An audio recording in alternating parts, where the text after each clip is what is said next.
একদম টাটকা গরম, ধোয়া উঠতেছে এখনো।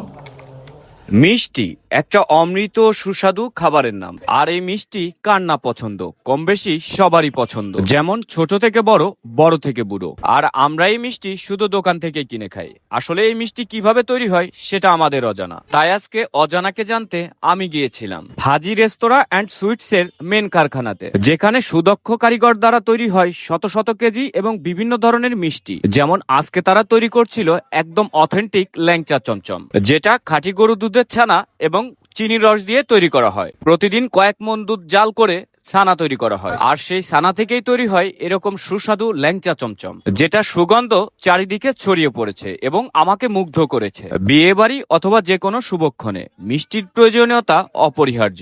যাই হোক, এত সুগন্ধ ছড়ানো এবং গরম গরম ল্যাংচা চমচম না খেলে কেমন হয়? মোটেও ভালো হয় না।